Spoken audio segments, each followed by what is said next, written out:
Boa noite, irmãos. Vamos abrir a palavra de Deus, a primeira carta do apóstolo Pedro, capítulo de número 4. Primeira de Pedro, capítulo de número 4. Nós estaremos meditando hoje no versículo de número 7.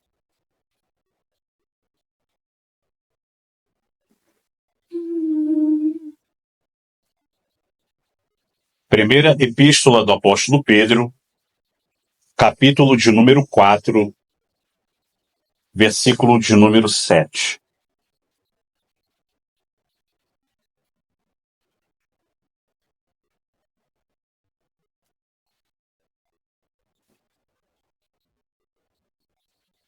Todos acharam? Diz assim a palavra de Deus: E já está próximo o fim de todas as coisas. Portanto, sede sóbrios e vigiai em oração. Oremos. Pai bendito, graça te damos pela tua palavra. Nesse momento, Senhor, nós estaremos meditando na Sagrada Escritura. Pedimos humildemente ao Senhor que nos conceda graça, sabedoria, que o teu Espírito Santo ilumine a nossa mente para que possamos compreender o texto que estaremos meditando nessa noite. Que o Senhor fale conosco poderosamente. Que, acima de tudo, o teu nome seja exaltado. Esse é o nosso pedido, a nossa oração, que te fazemos em nome do seu Filho amado, Jesus. Amém. Muito bem, irmãos. Nós estaremos meditando, a partir de agora, no versículo 7 dessa carta do apóstolo Pedro. Nós já estudamos ela versículo por versículo e chegamos aqui no capítulo 4, versículo 7. Esse é o nosso sermão de número 70 nessa carta do apóstolo Pedro. O tema que nós estaremos meditando nessa noite é como os salvos devem viver à luz da iminência do fim. Como os salvos devem viver à luz da iminência do fim.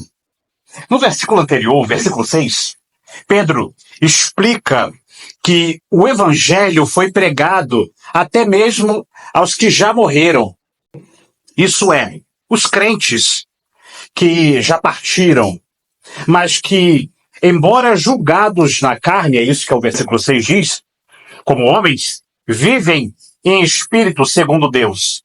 O apóstolo Pedro não está ensinando que as pessoas podem crer no evangelho depois da morte. Não, o versículo 6 não explica isso.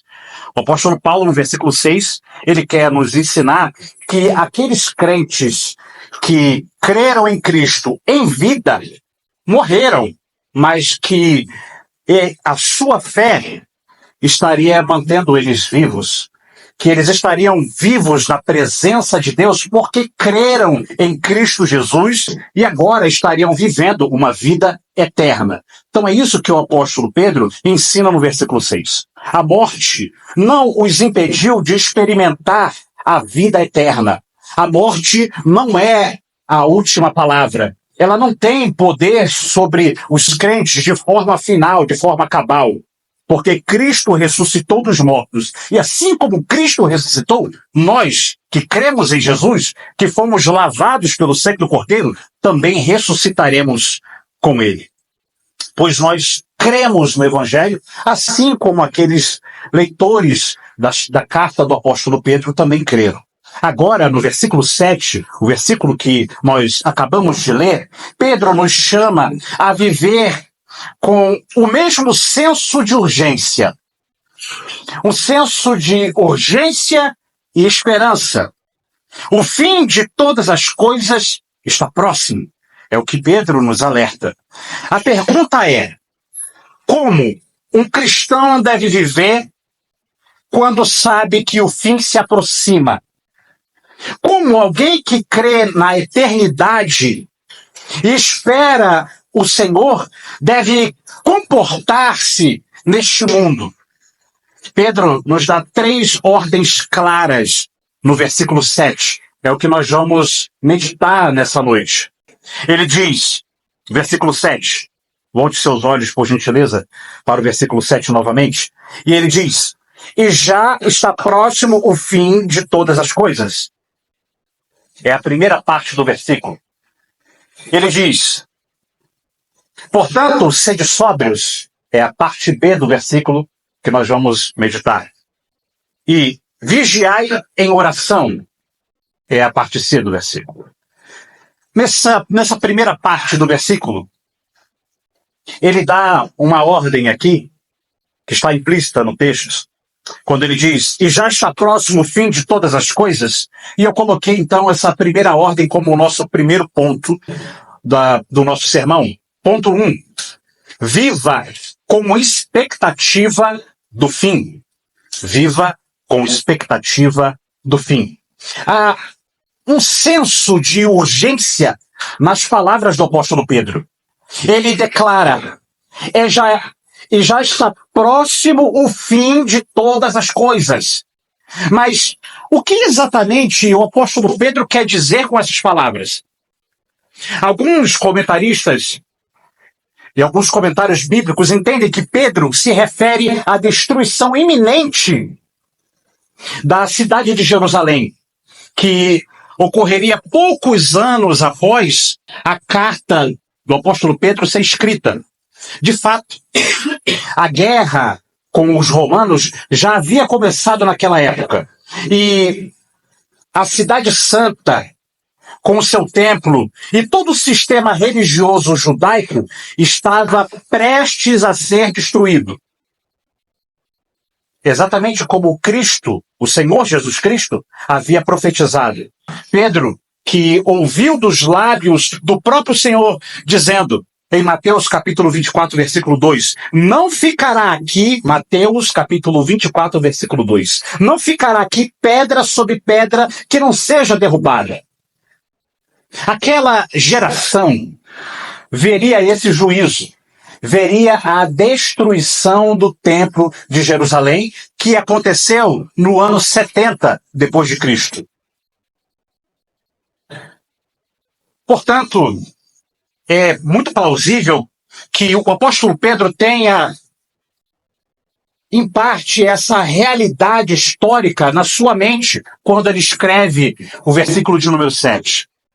Contudo, os destinatários, aqueles que receberam a carta do apóstolo Pedro, eram crentes que estavam dispersos. Nós vemos isso no capítulo 1 dessa carta. Os destinatários, quem recebeu essa carta? Eles eram crentes que estavam fugindo, que estavam dispersos no Ponto, na Galácia, na Capadócia, na Ásia e na Bitínia. Regiões que estavam fora da Judéia. E, portanto, eles não seriam afetados diretamente pela queda, pela destruição da cidade de Jerusalém. Eles estavam muito distantes para serem afetados pela destruição da cidade de Jerusalém, do templo de Jerusalém. Assim, é mais coerente entender que Pedro está falando de algo mais amplo. Ele quer dizer no versículo 7, quando ele diz, e já está próximo o fim de todas as coisas, ele quer dizer que o fim da presente ordem das coisas está chegando ao fim. O retorno de Cristo, que é certo e iminente, está próximo. O fim se aproxima. Não necessariamente no calendário humano. Os seres humanos, a maioria deles não entende que estamos no fim. Eles entendem que o ser humano agora, pelo avanço da ciência, da tecnologia, da informação rápida, da inteligência artificial, eles entendem que o mundo está progredindo, está avançando. Mas na ótica cristã, o mundo está chegando ao seu fim. Isso na perspectiva da fé que nós professamos. Cristo mesmo diz em Apocalipse, capítulo 22, versículo 7, eis que cedo venho. E o próprio apóstolo Paulo afirma em Romanos 13, 12, a noite é avançada e o dia está próximo. A fé sempre vive com olhos no céu. A fé cristã é uma fé que olha para o futuro, que olha para a glória de Deus, com um coração em prontidão, um coração astuto, um coração vigilante, como o servo que aguarda o retorno do seu Senhor a qualquer momento.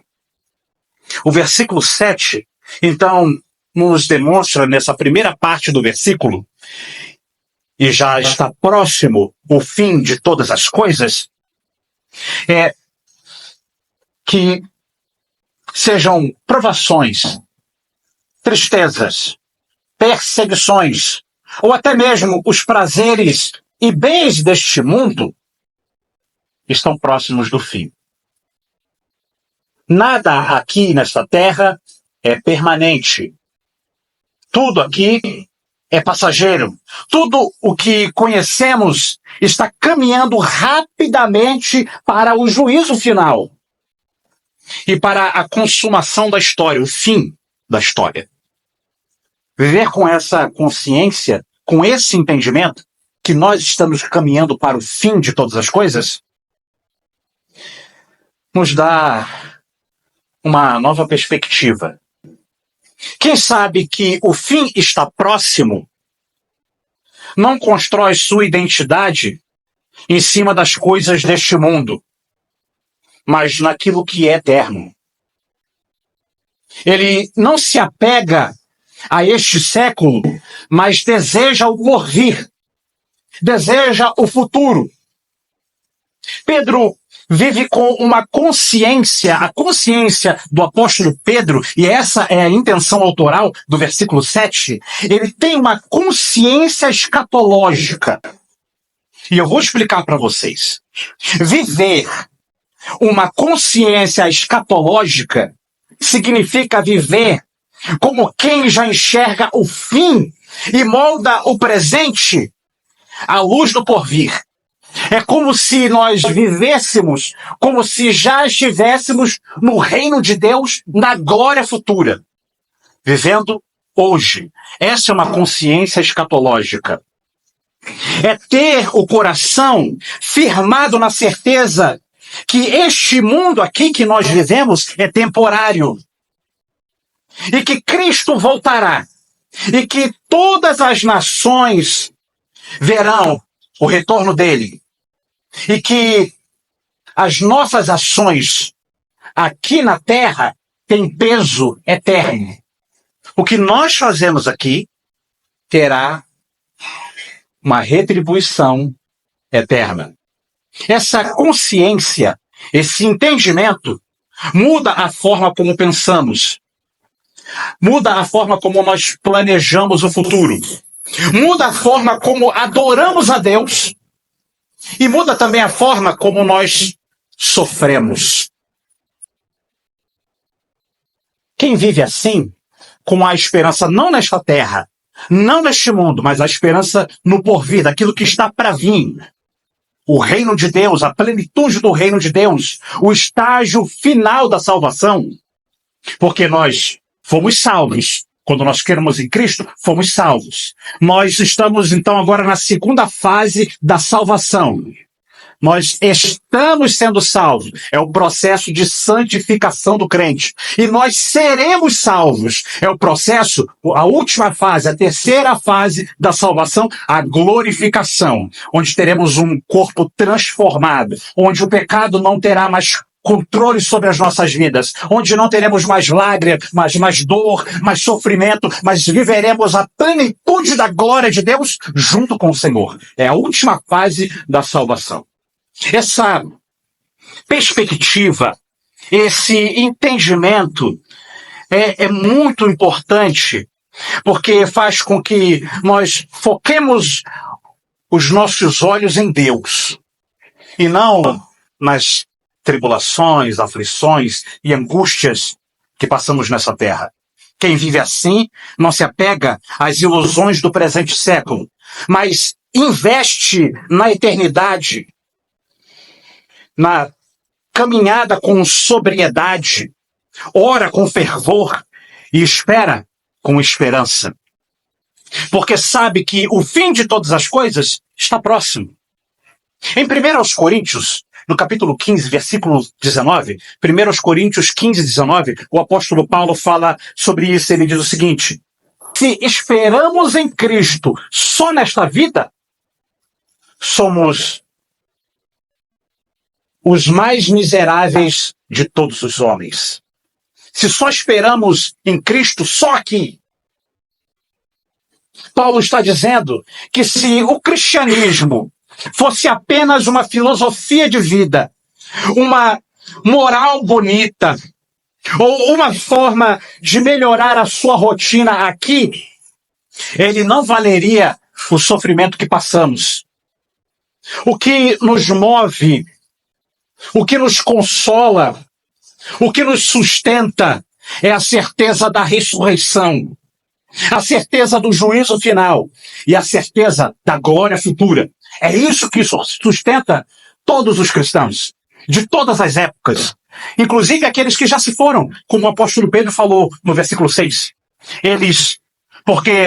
No versículo 6, porque por isto foi pregado o evangelho também aos mortos, para que, na verdade, fossem julgados segundo os homens na carne, mas vivessem segundo Deus em espírito. Todos os crentes que creram em Cristo têm essa certeza, a certeza da ressurreição dos mortos, a certeza do juízo final e a certeza da glória futura. É isso que dá sentido à vida cristã. Se você não espera por isso, então você está vivendo uma versão vazia do Evangelho. Se você só espera aqui as bênçãos de Deus só nessa terra, então você está vivendo uma vida vazia, um evangelho fraco, um evangelho morto. Se você não espera por isso, pela glória de Deus, então está vivendo um evangelho vazio. Quem vive com a expectativa do fim não se apega às coisas desta terra. Ele vive como peregrino, como estrangeiro em terra estranha. Ele serve como quem sabe que logo verá o seu Senhor. Crente que vive como se a terra fosse o seu lar final, perdeu o rumo. Aqui não é o nosso lar final. As aflições que nós passamos aqui são passageiras. Quem sabe que o fim se aproxima, como o apóstolo Pedro está falando conosco através desse versículo, investe na eternidade, não no conforto.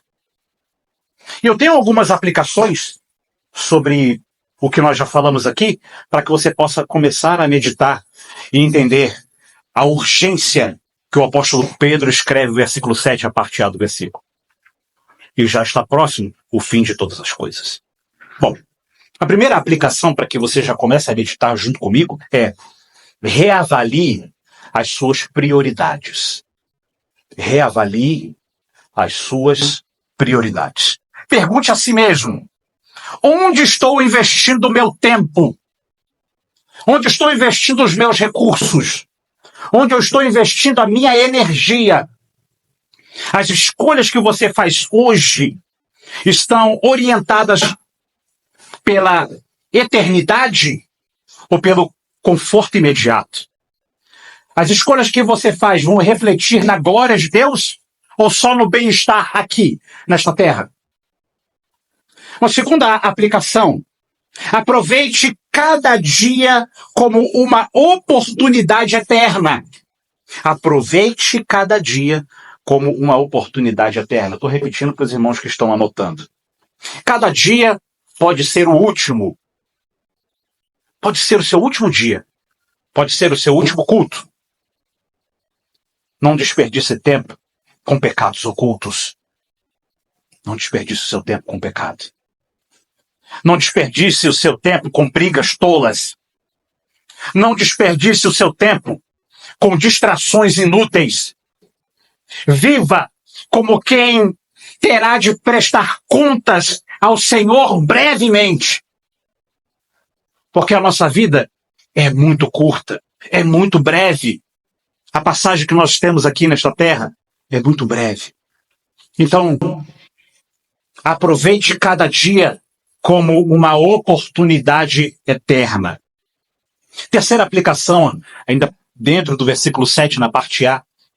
Evite o apego excessivo às coisas desta vida. Evite o apego excessivo às coisas desta vida. Casa, carreira, status, dinheiro, tudo isso vai passar. Vai passar. Tenha casa, tenha o seu carro, use, administre bem, mas não coloque o seu coração nessas coisas, porque elas são passageiras. Coloque o seu coração na eternidade. Lembre-se, como o apóstolo João falou na sua primeira carta, 1 de João, capítulo 2, versículo 17. Ele disse o seguinte, 1 João 2,17. E o mundo passa, e a sua concupiscência, mas aquele que faz a vontade de Deus permanece para sempre. Todas essas coisas que nós temos são passageiras. Mas uma aplicação. Suporte as provações com esperança. Suporte as provações com esperança. Se você sofre hoje por causa da sua fé, ou por tribulações diversas na sua vida, lembre-se, isso vai acabar. As tribulações também são passageiras. O fim está próximo, como disse o apóstolo Pedro no versículo 7. E com ele virá descanso. Com o fim de todas as coisas, para os crentes, para aqueles que creram em Jesus, para aqueles que depositaram a sua esperança em Cristo, virá descanso, virá recompensa e virá a glória de Deus. Mais uma aplicação, ainda no versículo 7. E já está próximo o fim de todas as coisas. Anseie pela volta de Cristo. Anseie. Espere. Deseje a volta de Cristo. O verdadeiro cristão não tem o fim. O verdadeiro cristão, quando está diante de uma mensagem como esta, com uma palavra como o apóstolo Pedro disse, e já está próximo o fim de todas as coisas. O verdadeiro cristão, ele não teme isso. Pelo contrário, ele se alegra. O verdadeiro cristão, ele deseja, ele anseia pela volta de Cristo. Ele clama, ora vem, Senhor Jesus. Se você não sente a vontade de ir para o céu, de estar na glória com o Senhor, talvez seu coração esteja preso demais às coisas dessa terra. E você tem que rever o seu cristianismo. Pedro, no versículo 7, ele diz que o fim de todas as coisas está próximo. Isso é mais que uma informação. Ele não só está nos informando, não é isso. Não é só isso. É um chamado urgente. Ele está nos chamando. Talvez você viva como se fosse eterno neste mundo. Não é. Esse mundo é passageiro. Talvez seus dias sejam tomados por trabalho, distrações e pecados. E você nunca parou para pensar, e se hoje for o meu último dia? E se hoje for o meu fim? Você está pronto para encarar o fim? Você está pronto para encarar a Cristo vindo na glória? A Bíblia diz que todos compareceremos diante do tribunal de Cristo. E só há uma forma de estar pronto para o tribunal de Cristo. Pela fé em Jesus Cristo. É a única forma. o Filho de Deus, que morreu e ressuscitou para nos salvar da ira vindoura, da ira de Deus que está por vir, a santa ira de Deus contra os pecadores. Hoje, você ouviu tudo isso que nós estamos falando aqui no versículo 7, é a pitadinha da nossa mensagem de hoje, o iniciozinho da nossa mensagem. Hoje você ouviu tudo isso, que tudo isso aqui que nós estamos vendo vai acabar. Mas a salvação em Cristo é eterna. Ela não tem fim. Diante disso, não endureça seu coração. Arrependa-se dos seus pecados. Corra para Jesus. Se refugie em Cristo. Creia nele. Ele é poderoso para te perdoar. Não há pecado que Jesus não possa perdoar. Ele perdoa todos, absolutamente todos os pecados. E te liberta e te dá vida eterna. Ele nos liberta das amarras, das garras ferozes do pecado. Ele nos liberta disso e nos dá vida eterna. O fim se aproxima, como o apóstolo Pedro fala no início do nosso versículo. Mas, para quem crê em Jesus, o fim, que o apóstolo Pedro diz no versículo, é só o começo. O fim, que é anunciado pelo apóstolo Pedro, e já está próximo o fim de todas as coisas. Para aqueles que creram em Jesus, é só o começo da glória eterna, da alegria de estarmos eternamente na presença do Senhor. Muito bem. Vamos para a parte B do versículo. O nosso ponto 2 é baseado no segundo ponto em que o apóstolo Pedro elenca no versículo 7. Ele diz: portanto, sede sóbrios. E o nosso ponto 2, eu coloquei o seguinte tema para que você possa meditar. Viva com a mente sã. Viva com a mente sã.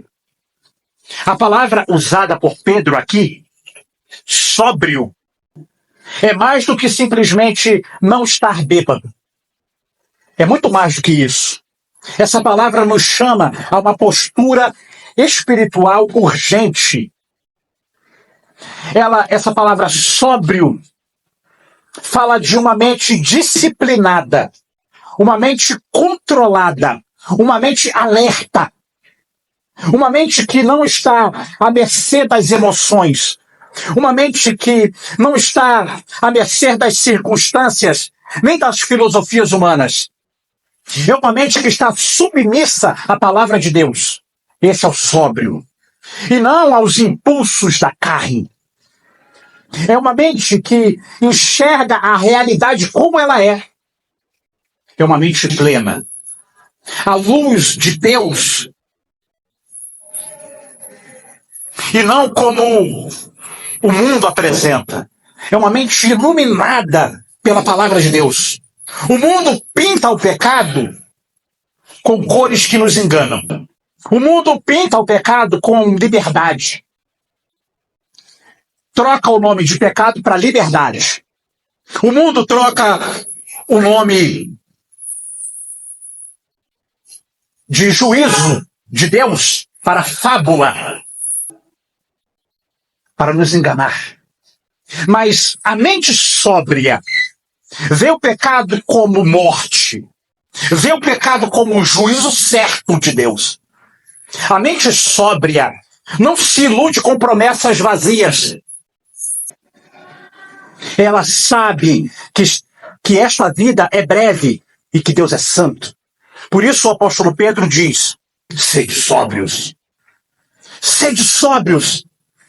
E essa sobriedade é algo que só o Espírito Santo de Deus pode produzir no coração do homem. Não se trata de uma mente positiva, ou de uma mente motivada, ou ainda de uma mente que está recebendo elogios ou algo assim. Não. A mente sóbria é uma mente que foi crucificada com Cristo, moldada pela Escritura e fortalecida pela oração. Sem essa sobriedade, o crente vive como o mundo vive, dormindo espiritualmente, rindo enquanto a condenação se aproxima. É assim que o mundo vive. Relaxando quando deveria estar vigiando, embriagado quando deveria estar sóbrio. Pedro está dizendo, no versículo 7, sede sóbrios.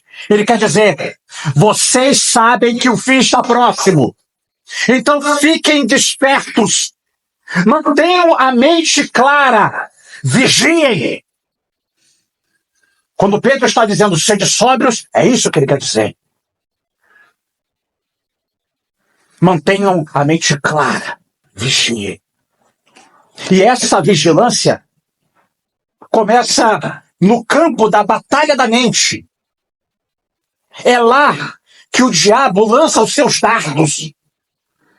O apóstolo Paulo fala sobre isso em Efésios 6:16. Efésios 6:16, ele diz o seguinte: tomando sobretudo o escudo da fé, com o qual podereis apagar todos os dardos inflamados do maligno.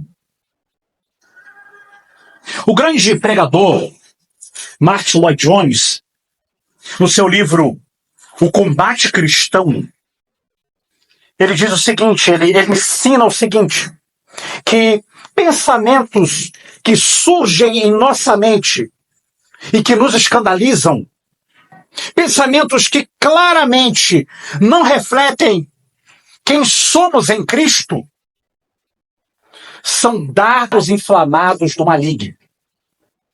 Se surgem pensamentos na sua mente que você fica escandalizado, esse pensamento não condiz com o meu caráter. Esse pensamento não é algo que provém de mim. Se você pensou em algo que lhe causou escândalo e disse, meu Deus, isso não é meu. Esse pensamento literalmente não é meu. Eu não penso assim. Eu não desejo isso. Então isso é um sinal de que esse pensamento foi lançado contra você. Foi um dardo inflamado do maligno. Esses pensamentos vêm carregados de culpa, medo, pensamentos de sensualidade. Às vezes você está orando, você está na consagração, como nós temos aqui pela manhã, e de repente você está orando a Deus e vem um pensamento sensual. Esse pensamento é um dardo inflamado do maligno. Blasfêmias, homicídios, dúvidas, pensamentos suicidas ou pensamentos de desespero. E surgem de repente como se fossem seus, mas não são. Eles têm fogo na ponta. É um dardo inflamado. É um dardo que foi lançado.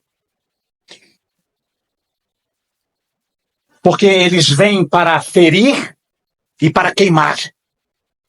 E para destruir. O diabo os lança para tentar apagar a chama da fé. E nos fazer crer que somos impuros. Fazer-nos crer que estamos perdidos. Ou que somos indignos de estar na presença de Deus. É isso que os dardos inflamados do maligno fazem. Mas o escudo da fé nos protege. Quando você responde, esses pensamentos não são meus. Eu pertenço a Jesus. Eu rejeito isso em nome de Cristo. Você está levantando o escudo da fé. Quando esses pensamentos vierem na sua mente, Levante o escudo da fé.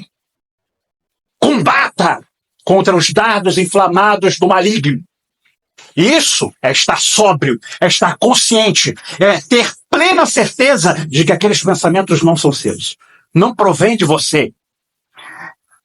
Você está levantando o escudo da fé e apagando o fogo do maligno que vem contra você na sua mente. Martin Lloyd Jones dizia, Martinho Lutero dizia, você não pode impedir que um pássaro voe sobre a sua cabeça, mas pode impedir que ele faça um ninho. Você não pode impedir que um pensamento mau surja na sua mente. Mas você pode escolher não abrigá-lo no seu coração. Você pode escolher não alimentá-lo. Você pode escolher não deixá-lo viver no seu coração. Eu tenho algumas aplicações para ensinar a você a se defender, a usar o escudo da fé. Ser sóbrio, como o apóstolo Pedro está ensinando aqui. Quando um pensamento maligno surgir, não o aceite como parte de você. Não aceite. Confronte-o. Confronte esse pensamento com a verdade da palavra de Deus. Eu vou ensinar vocês a declarar. Declarar é... Os pregadores aí fora dizem, você tem que declarar a sua vitória, não é? Eu vou ensinar você como declarar da forma bíblica. Quando um pensamento mau, um pensamento suicida, um pensamento homicida, um pensamento de adultério surgir na sua cabeça, você vai declarar, meus pensamentos pertencem a Cristo. E somente a Cristo. Eu sou lavado pelo sangue do Cordeiro. Declare isso. Eu sou lavado pelo sangue do Cordeiro. Eu não aceito esse pensamento maligno no meu coração. É assim que se declara, biblicamente. Quando a ansiedade tentar dominar você, levante o escudo da fé e diga, o Senhor é a minha paz. Efésios 2,14. Se pensamentos de culpa surgirem no seu coração, diga, nenhuma condenação há para os que estão em Cristo Jesus. Romanos 8,1. Quando o inimigo sussurrar que Deus abandonou você, responda, está escrito, não te deixarei, nem te desampararei. Hebreus 13,5. É assim que se declara biblicamente. Se surgir desejos antigos do pecado no seu coração, na sua mente, declare, já estou crucificado com Cristo e vivo, não mais eu, mas Cristo vive em mim. Gálatas 2,20. Quando o pânico surgir, diga, o Senhor é o meu refúgio e fortaleza. Salmo 46,1. Em tempos difíceis de aflição, confesse, ainda que a figueira não floresça, eu me alegrarei no Senhor. Abacuque 3:17-18. Na tribulação, lembre-se, maior é o que está em vós do que o que está no mundo. 1 João 4,4. Renove a sua mente pela palavra de Deus. Discipline os seus pensamentos pela palavra de Deus. Louve ao Senhor com cânticos de adoração e viva com discernimento. Viva de forma sóbria. Combata o inimigo. Isso é levantar o escudo da fé. Pedro está dizendo, já que no fim de todas as coisas está próximo, vivam com discernimento, com clareza, com vigilância. Não sejam levados pelo fluxo desta terra. Não andem como quem está entorpecido, distraído, anestesiado pelo pecado. Não!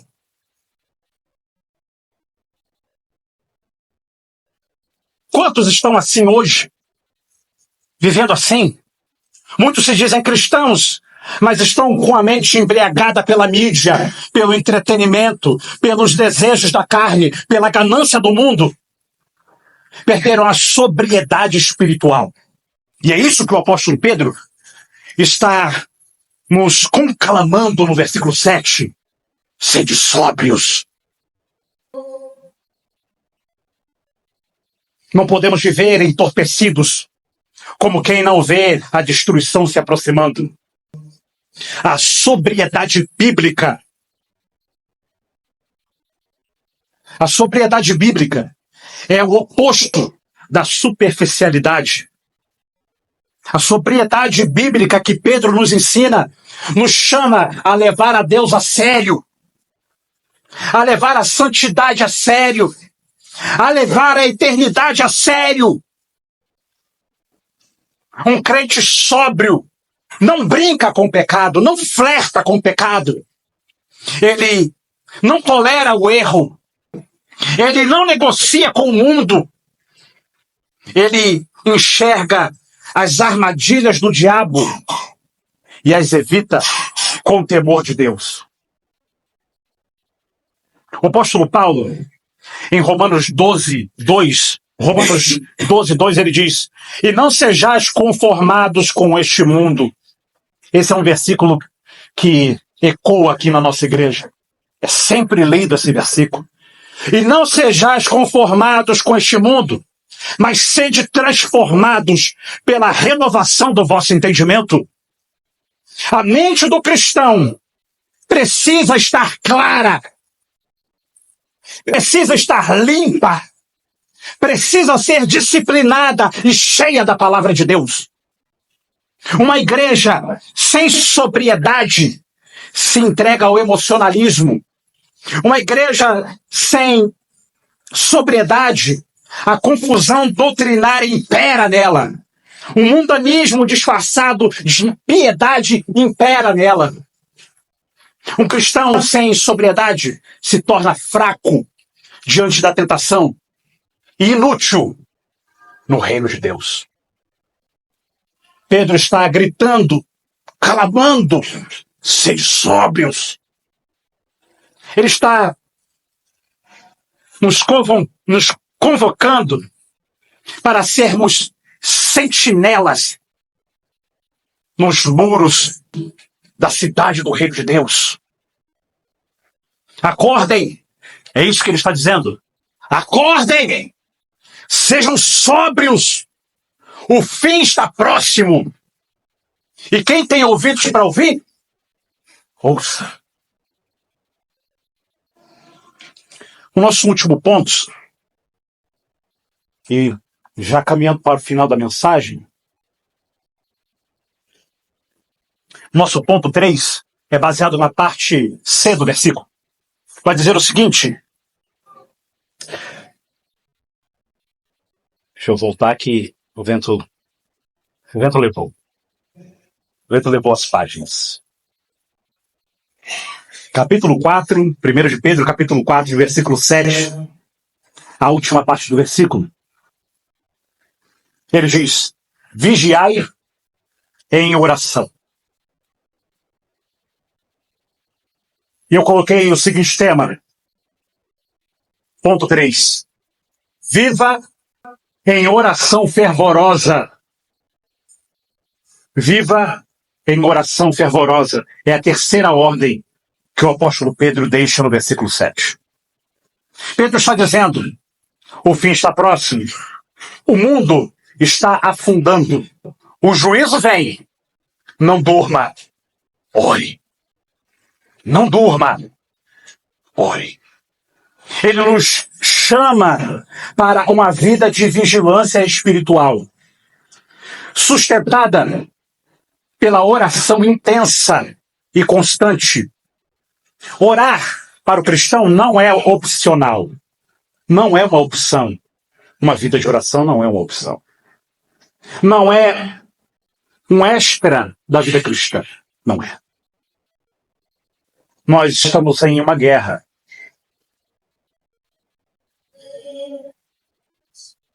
E a resistência que nós temos contra a carne, o mundo e o diabo, além das escrituras sagradas, é uma vida de oração. Por isso Pedro diz: vigiai em oração. Sem oração, o crente está exposto, vulnerável e fraco. Com oração, o crente é fortalecido, desperto e armado. Ao orar e vigiar, nós começamos a viver a vida cristã de forma mais plena. Orar e vigiar é estar de pé espiritualmente quando todos estão dormindo. É manter o coração aceso quando tudo em volta se esfria. É clamar a Deus com dependência dele, com fervor e urgência. Isso é vigiar em oração. Vigiar e orar. E eu tenho algumas aplicações finais para nós irmos para o término. Primeira aplicação.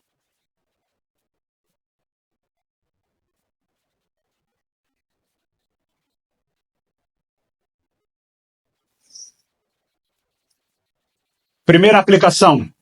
Desenvolva o hábito de orar diante das pressões.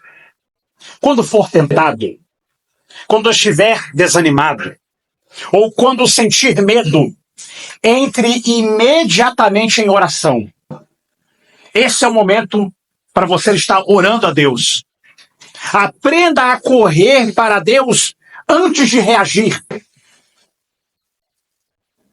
Nós, como cristãos, precisamos buscar a Deus imediatamente em oração. Segunda aplicação, desenvolva o hábito da oração constante. Reserve diariamente momentos fixos para a oração. Ao acordar, antes das refeições, ao deitar.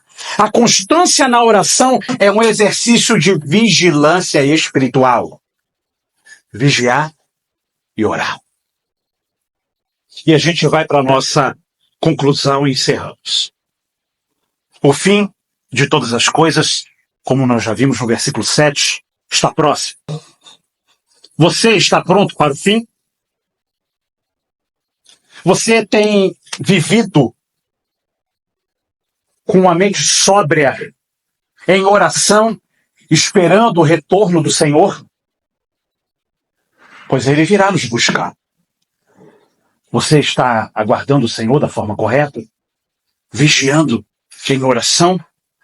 Talvez você ouça tudo isso e perceba que não tem um relacionamento com Deus. Se você ainda não tem a prática da oração, então está faltando um ponto do seu relacionamento com Deus. Talvez você perceba que a sua mente está cega, que o seu coração está endurecido e que o seu coração ama este mundo mais do que a Deus. Então, ouça o que eu vou te dizer. Há esperança. Ainda há esperança. Jesus Cristo morreu na cruz pelos nossos pecados. Ele ressuscitou ao terceiro dia para nos dar vida eterna. O juízo, como o apóstolo Pedro falou no versículo 7, virá. Mas aqueles que se arrependem e creem em Cristo serão salvos. Por isso, corra para Cristo enquanto há tempo. Enquanto há vida, há esperança. O fim se aproxima. Mas para quem crê em Cristo, esse fim é apenas um começo de uma eternidade gloriosa com Deus. Vamos orar. Pai bendito, te agradecemos pelo privilégio de podermos meditar nesse versículo 7 da primeira epístola do apóstolo Pedro. Obrigado por essas verdades que aprendemos nessa noite. Nós te agradecemos humildemente pelos ensinamentos que aprendemos com o apóstolo Pedro e pela iluminação do teu Espírito Santo. pedimos ao Senhor encarecidamente que nos conduza graciosamente pelo caminho da vida cristã. E que neste caminho possamos praticar o que aprendemos nessa noite. Que possamos esperar ansiosamente a vinda de Cristo. Que estejamos sóbrios, conscientes de que este mundo é um mundo mau. E que estamos lutando contra a nossa carne, contra as astutas ciladas do diabo, contra as setas do maligno e contra este mundo cruel, tenebroso. Nos ajuda, Senhor, a levantarmos o escudo da fé e a rejeitarmos os dados do maligno que vêm contra a nossa mente, o nosso coração, tentando nos enganar com palavras que não provêm de nós nem do Senhor. Tentando nos ludibriar para que pensamentos ruins tomem conta do nosso coração e então pratiquemos o mal. Nos ajuda a levantarmos o escudo da fé, dizendo não para o pecado, não para pensamentos ruins, e sim para a tua palavra, sim para os teus mandamentos, sim para a tua lei. Nos ajuda, Senhor, a vigiarmos em oração, a sermos homens e mulheres de Deus, que têm uma vida, uma prática de oração constante, e que nos momentos difíceis nós possamos ter este entendimento, que devemos correr para o refúgio perfeito que é o Senhor. Que o Senhor possa nos consolar, nos fortalecer e nos blindar contra os dardos inflamados do maligno. Que possamos viver na iminência do retorno de Cristo, sóbrios e vigiando em oração. É o que nós pedimos humildemente, te agradecemos, em nome do seu Filho amado Jesus. Amém.